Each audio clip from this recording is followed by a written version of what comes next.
Hell yeah, that's going to be a problem.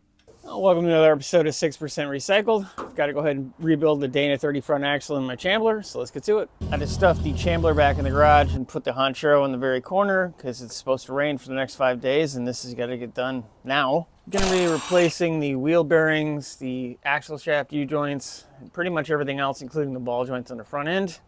Other than re-gearing it, it's pretty much all going to get replaced. Got a lot of trips coming up this summer. I'm going to put at least 3,000 miles on this car, so I need it to be, roadworthy. Or at least as roadworthy as a hodgepodge hand-built car could be, Probably good to replace this hub anyway because it sticks. The tires stick to it. There's no reason for it. It's not the brakes. So I'm probably going to have to mule kick this off. That's going to be fun. That's all the energy I had, so I'm glad it came off. I put a lug nut back on so that when I kicked it, it didn't just go, flying. Now let's get to the fun part of taking the brakes off again and pulling everything off and getting stuff ready to do the heavy, nasty, something's going to break work. I'm going to pull the brake calipers, the rotors off, pull the large nut for the axle shaft. Then I should be able to get the nuts on the ball joints and pull the knuckle assembly off. Might have to try to break the knuckle bolts free. I'm afraid they're not going to come free. I did get replacements, but we'll go over all that stuff as soon as I get this caliper off. It feels like I just put these on there because I did. It should come off since the brakes really haven't even had a chance to do anything. I made these hangers about 20 years ago at Ford. They work great for stuff like this. Just put it over here and caliper's out of your way. I should probably get new rotors, but I just spent like $300 in parts, so it's probably just going to be okay. I bolted all the wheel bearing to the knuckle are actually 12-point fasteners. Don't have a lot of 12-point sockets, so we'll see what I have and maybe I have to get something. Other than the ball joints not being in fantastic shape, I'll show you the main reason why I need to replace this. The U-joints in the driver's side axle are, have left the chat, so that's a big reason why I'm pulling these in the ball joints. You can sort of kind of see me. Although I guess letting it explode when I'm driving it would be great for YouTube views, but I kind of don't want to do that. Pull the cotter key, pull the big retaining washer.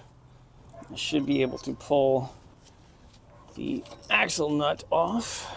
It's funny, I've had like 13 of these Jeeps, and I've never had to do front axle bearings or wheel bearings or anything on any of them before. So this is a mild learning experience. Fries are done. That's not going to just come out, is it? Nope. Oh, there we go.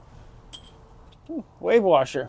It's a wave washer. It's like a lock washer, but it just acts in a different manner. It actually flattens out, which I'll have to show you in a little.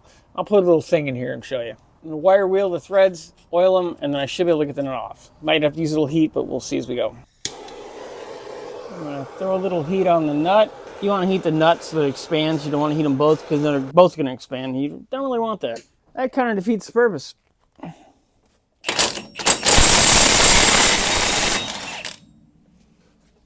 Hi-oh!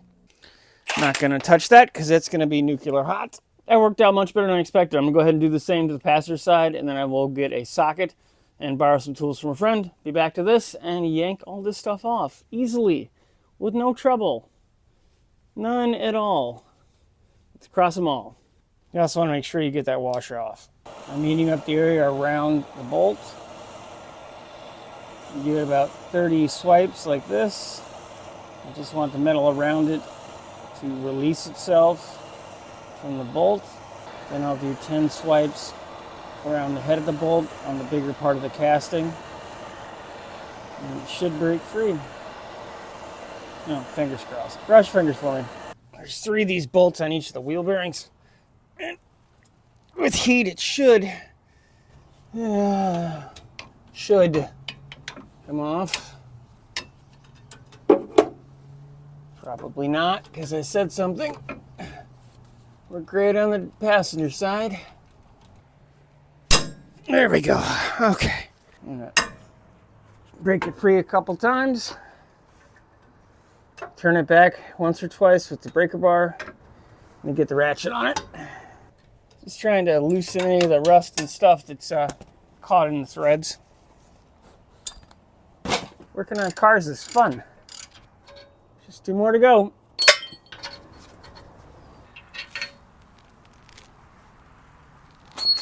I have 2 slide hammers, and I ended up renting this adapter from O'Reilly.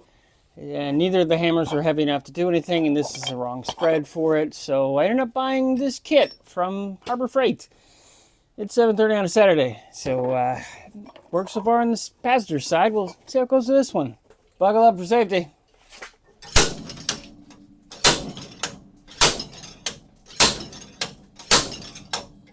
That's probably not good. Yeah, that might not be great. Oh, yeah, that's going to be a problem. Yeah, well, half the bearing came out, and part that I need to come out is still in there. So, yeah. This is going to be fun. I have a harebrained scheme for taking this off, and it's probably going to involve me hurting myself, but let's give it a shot. This is not the correct way to do this. It's not like I can screw this bearing up at all. It's already screwed up. Oh, it's painful.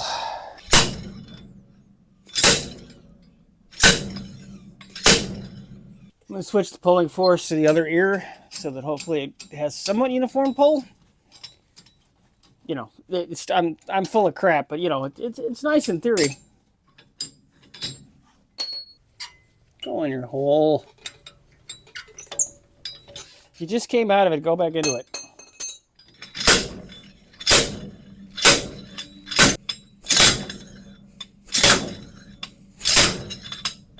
Yeah, I could be doing a lot of other things right now, like taking a nap, having a sandwich.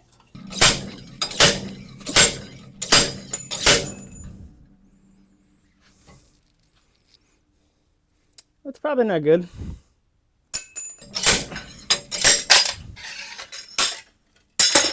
Fix the newel post.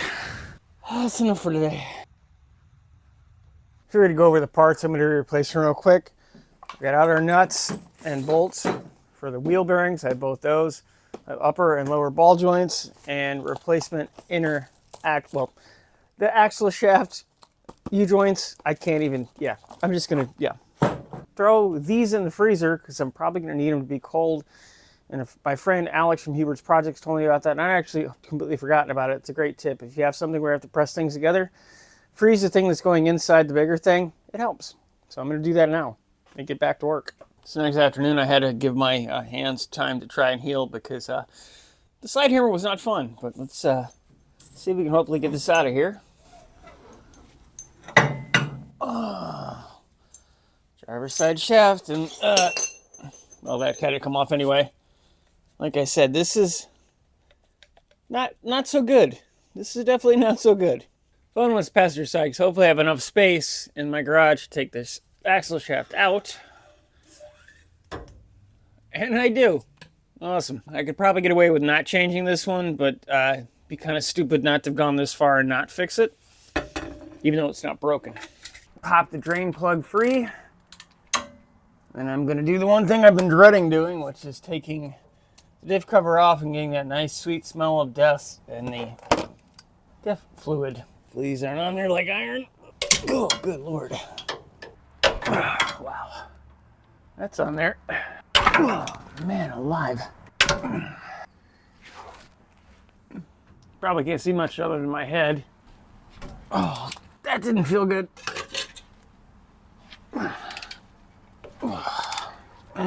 Nothing, that's gonna hurt. Okay. Get an impact and zip them off. I'll leave one of the bolts in the top to help me with draining. Gear ratio tag. There's enough paint on it I can't read it.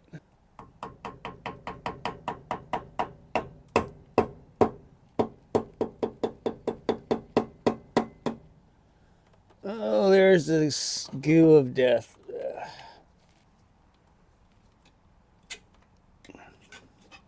There we go. That's gross. And largely disgusting.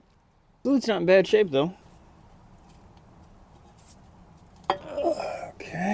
Gear looks like it's in pretty good shape, and that's great because I was kind of worried about the condition. It is, of course, a factory open carrier. I'd love to put like a true track in there, but that's for a later date when I actually have more money. Go ahead and let that drain for about 5 minutes, and I'm just going to hose that relevant crap out of it with brake clean. We'll put that back on there after we clean it up and put the axles back in. So I'm going to get it all out of there, or as much of it as I can, so when I clean up the surface and put the new gasket maker on it, it actually sticks.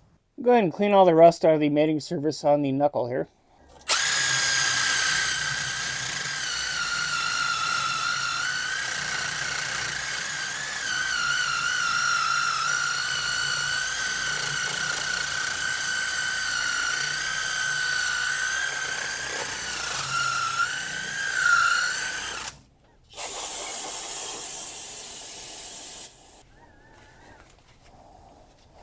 I'm feeling the surface to see if there's any burrs or sharp edges I need to address. These are just take loose rust scale off and paint and real gentle stripping, so don't go nuts in these because that's a machine surface, you want it to stay clean. Go ahead and clean all the junk and the rust off the threads and the splines.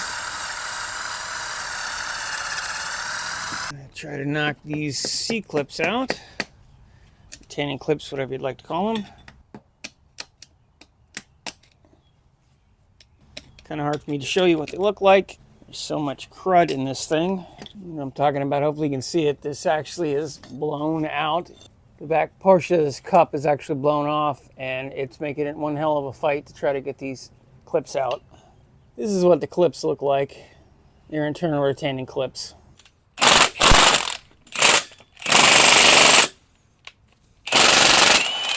The idea with putting a little bit of pressure on them now is hopefully I can push the caps around and get the clips moved, or at least the pressure on the clips released a little bit. Let's see if this works. Well, cut to 20 minutes later, I finally have one of the C-clips out.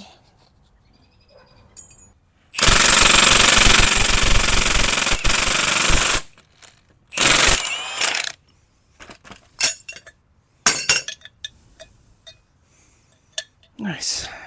Everything was going pretty good last night, and then the cap blew off the U-joint, and some stuff broke, and I figured I would just stop because I was going to break something more, probably myself. I went ahead and looked up axle prices last night just to replace this thing, and they're not feasible. I do have the spare axle that I was going to put on the Comanche that might have to get salvaged for some parts, but then I'm still doing more work. So I'm going to try to pop this thing apart again this morning and see what happens. It's already screwed up. I theoretically can't screw it up any more than I have, but I did borrow the press from a friend, and I do not want to break it. Don't want to replace it, but I also, don't want to break it any more than I already have. So let's get to it.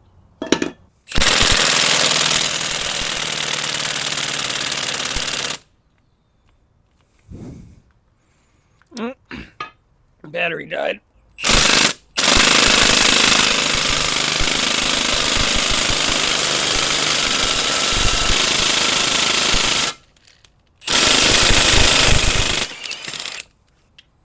Oh, those bearings are powder. I went ahead and hit this with a cutoff wheel. I was able to pop this cap out. Now I just have to try to pop the other side out. That's sort of kind of hot. Sort of kind of really hot. Sometimes you have to do things you just don't want to.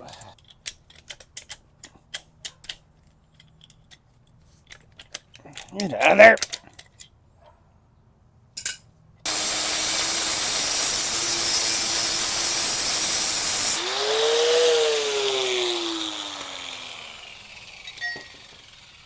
Ta-da!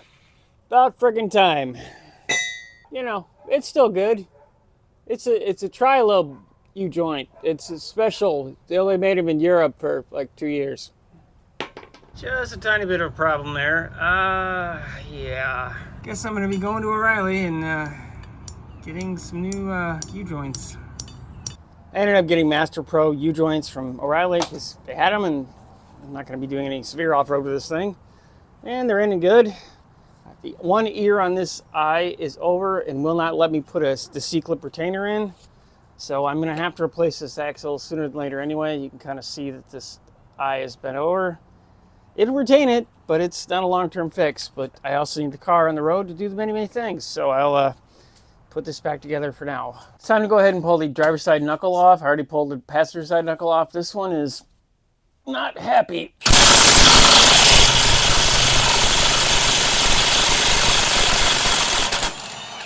I couldn't get the cotter pin out of this top nut, and there's enough left in that I'm going to have to try to bend it and break it before I get a socket on it. Should be just enough. I just had to bend the ears over a bit. Just had to bend the ears over a bit. Just going to break it free with the breaker bar. In theory. And I should be able to take it off with the impact on the swivel. There we go. No, you don't have to do the stuff I do. I just do it because it's easier and safer and tends to leave me better results most of the time. Your mileage may vary. Hell, my mileage may vary. Contact. That's not stuck in there, so I'll have to pop that out.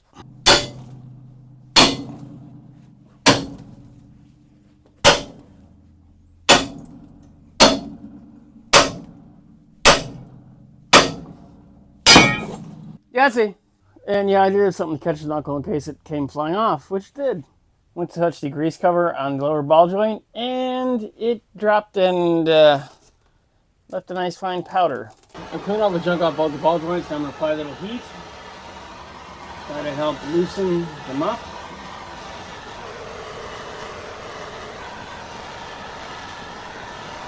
I borrowed this kit from a friend, which is very nice of him to loan me. It's not quite capable of doing everything without modifying some stuff, so I had to throw some sockets in here and there to make it work, but it does work, and that's the important part. It's pretty much trial and error, at least with this Matic setup. I have to make sure that I take the top one out first, because I actually have to stick the press up through the empty hole to push the bottom one out, but we'll get to that in a second. Other systems work differently, and they have different adapters, so don't assume yours is going to be like this unless you have the same one.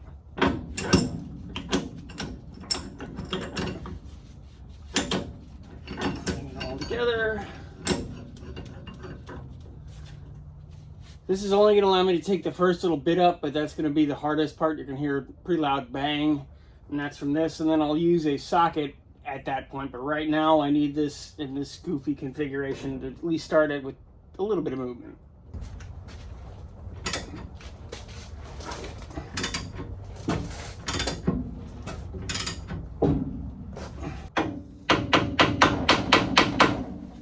Gonna give it a little tap. I'm tapping the knuckle, not the tool.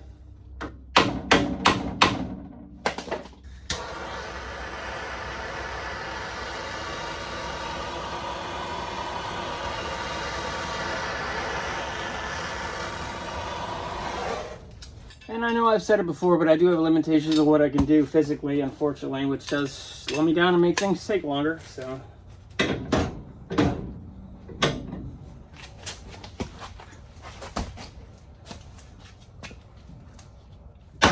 There we go. That's the good snap. Yeah, it's coming.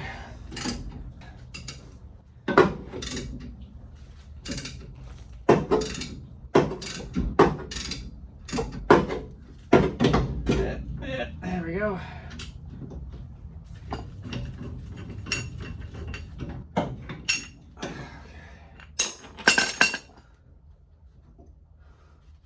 Yeah, this one's definitely tighter in this sleeve, but it did come out. Upper ball joint out. One left. And stick this up through. Fall down. Get it in position.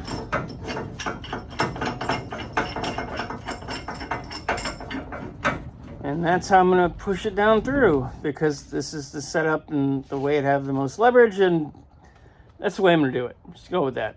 I did already hit it with a little bit of heat. Oh, I can't do it this way.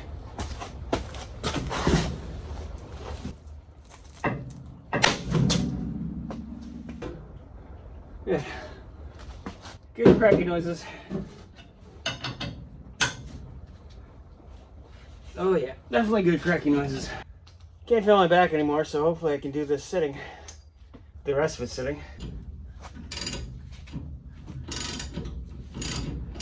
Just start to kind of know, you'll start to feel when it's let go, so it's best to try to grab a hold of it.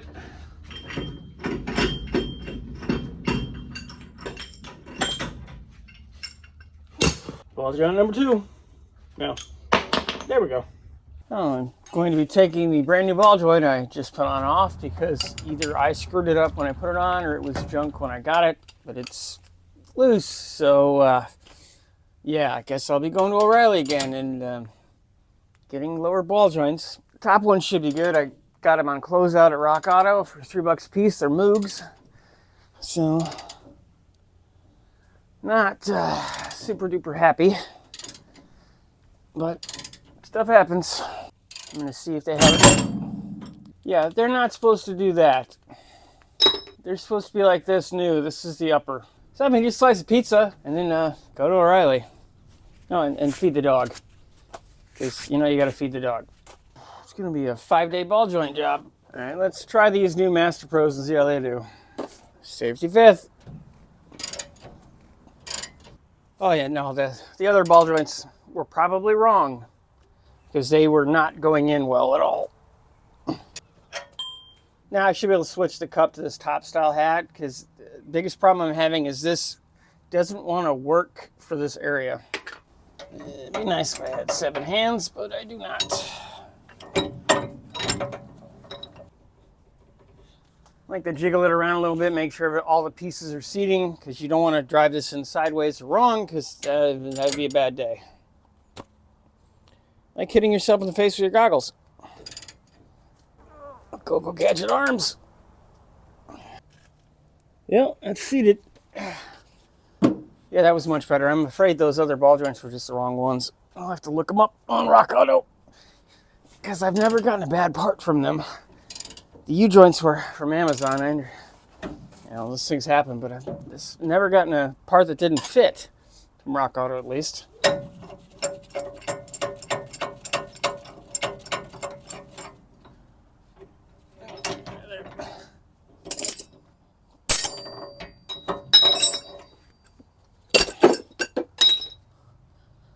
It's a ball joint. It doesn't move like it's supposed to. Got the top hopefully set up to be successful.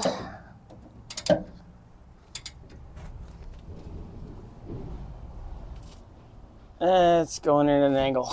Great. Figure out a different setup. I think I got it back on track.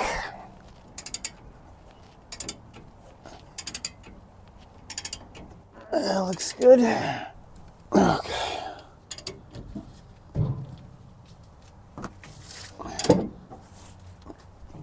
Get off up there already.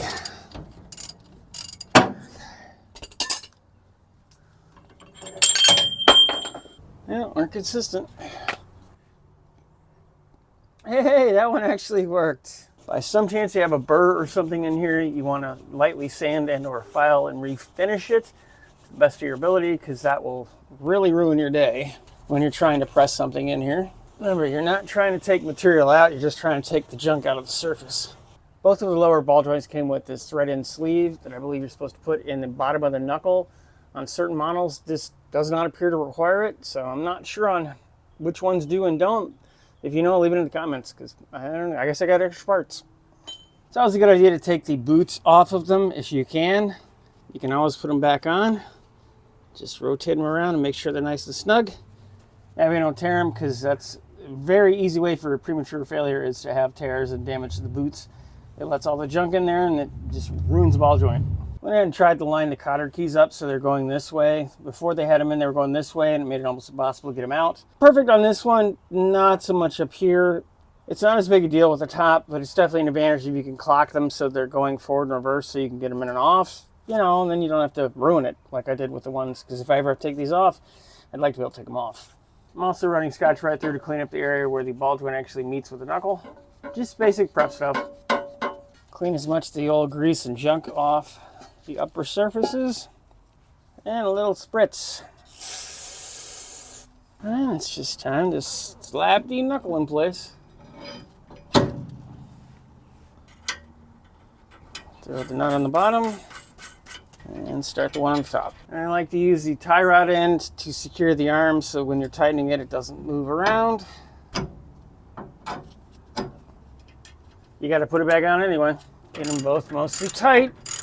Pop the tie rod off and make sure everything moves freely like it should. The hardware is different sizes on the upper and lower. Okay. Fries are done. Fries are done again. I use this little hanger that I made for the brake lines for the rear so it doesn't get in the junk that's all over the place. Yep, I like it. Put everything back together, tighten it up, put the cotter keys in it, and get the axles in. I can finally start moving forward. I've got the one ear of the cotter pin bent over. I normally don't snip them off, but in this circumstance I'm going to, which I just accidentally bumped the camera, but I did snip it off there, so now the axle shaft is cleaned off all the junk. It's time to slide it in. There we go. Finally time to put the diff cover back on. Clean up the mating surfaces, apply the silicone, and then put it together. Using Permatex Ultra Black. Quick pro tip, when you get one of these silicone tubes, this little button on the end is actually designed to pierce the material inside the cap. So you're going to pierce that piece with this little end. There you go. More useless tech tips. Follow me right here. Let's make sure you get the bottom, because that's where it's going to leak if it's going to. Let's try to keep as much of it out of the inside of the differential as humanly possible. You don't need this contaminating the fluid. Now for the fun part, get this up in place. I did put a little bit on the cover as well, because I didn't like how this is all evening out. I'm not going to worry about putting the ID tag back on it at this point. I have it. I'll throw it in the glove box. Well, I'll throw it in the center console because the glove box is pretty much just an empty void. Start at the top and the bottom and work my way out. I'm going to come back through in approximately an hour and torque these down to specification per the directions on the sealant. I happen to have several service manuals for Jeep vehicles. This is from a 2000 TJ I had. The axles are all the same. The instructions are broke down here for disassembly parts and reassembly. And this has all the torque values here, which is what I need. So I'm going to go ahead and use the torque values from here, put the wheel bearings back in. I stuck my bearings in the freezer for actually the last 2 days now. Sticking things in the freezer can allow you to press fit things together easier. Used to when I built the military vehicles. I'd actually forgotten about this trick, but Alex from Hubert's Projects reminded me. So definitely go check out his channel. I'll link in the description. That should make putting this on a little bit easier. Well, that was a hell of a lot easier than I expected. I expected this to really be a pain in my ass. I'm going to throw the three retaining bolts in from the back, get it all snugged up, get the axle at least started. That would be the axle. Then I'll cinch this down and torque everything. I did get new hardware with it. I didn't want to take the risk of trying it with the old stuff. I am going to keep them. One thing you can do if you have a bearing that will not go in is you can draw it in with the bolts. It's not the best method to use, but it will work. I've had to do it before. Just gonna spend forever snugging these bolts up. Now let's do it two-handed. Woo! Let's see which one of my hands can tighten the bolt faster. And it's the left hand. These wheel bearing to knuckle bolts are 75 foot-pounds. The axle to hub bolt, I believe is 123, but I'll let you know for sure before I get it all in there. And that is close. It's too close. I'm gonna have to reuse the old bolts. That was a waste of money. I'll just keep these longer bolts in the car with the other random hardware I'm gonna start taking with me because I'm gonna be driving this thing so much through the summer. I'll bring it back when it's time to put the nut on the axle shaft. Fries are done.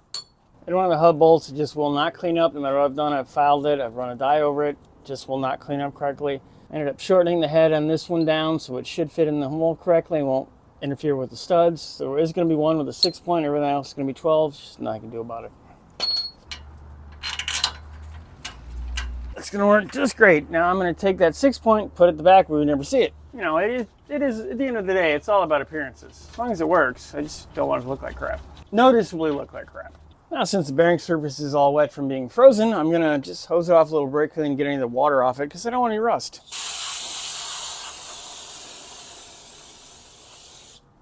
I got a dormant kit of replacement parts for the nut for the axles. It did not come with a wave washer. I'm gonna throw that on there anyway, because I do think that's important. Time to torque. I never double click on a torque wrench unless I feel like it hit the click too fast or hit the torque too fast. I'll always come back and do a second round. I never do the click and then a second click because you're not really doing anything. There we go. Now to get the main drive nut, which could be a little fun. I'm gonna have to figure out how I'm gonna hold this whole assembly still.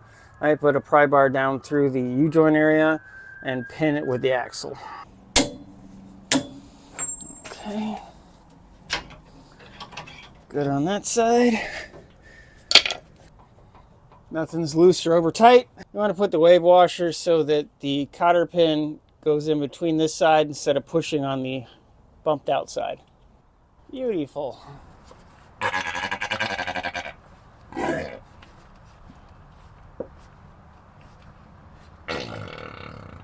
That's the bottle, not me. Okay, now we're full. Well, now we're over full, but still.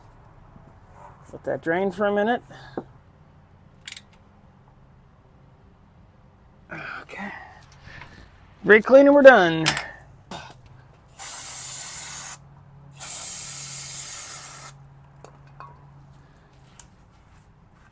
All I have to do is torque the wheels and then it's maiden voyage time. Chambler got a clean bill of health from Sum's alignment shop. They're actually real happy with how well the car lined up, and it actually is all in the green. So my work on making a strangely customized car actually went real well, all that extra effort I put in. So best thing we do, let's go drive it. See how this alignment is. I still need to put a new power steering pump in sooner than later. Probably, well, hell, hopefully before Power Tour.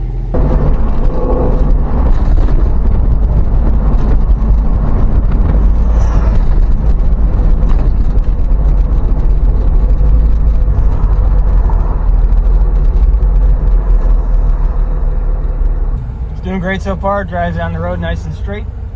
Slims did an awesome job. I'm glad I went with them. Suggestion of a neighbor. So reasonably priced and did good work. So that's awesome.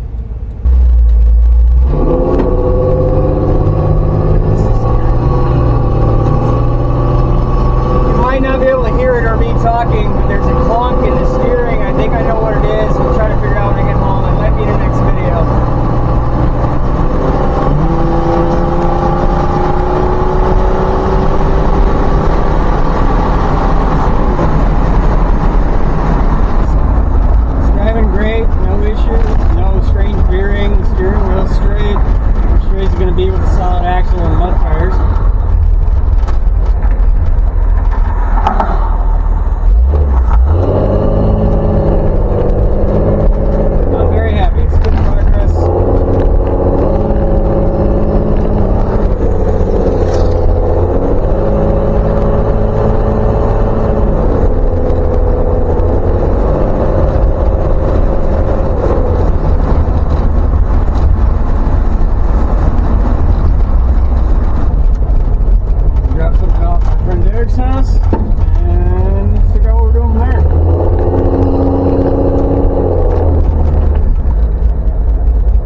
It drove fantastic. Had one trouble code, which is telling me the rear oxygen sensor isn't reading right. That's because there isn't one. Something I have to address in the future, but that's where we're going to end this video right now. Like, share, subscribe. Let me know what you like, what you don't like. Can make the channel better. If you don't let me know what you like, I will be in Power Tour on the 4th day. This is all Power Tour prep, including some other stuff that will be in future videos. So the Hebron, Ohio Power Tour event on day 4. I will be there. If you see the car, let me know. If you want a sticker, I'm going to have some. If you want to say hi, please do so. Otherwise, see you next time. Thanks for watching.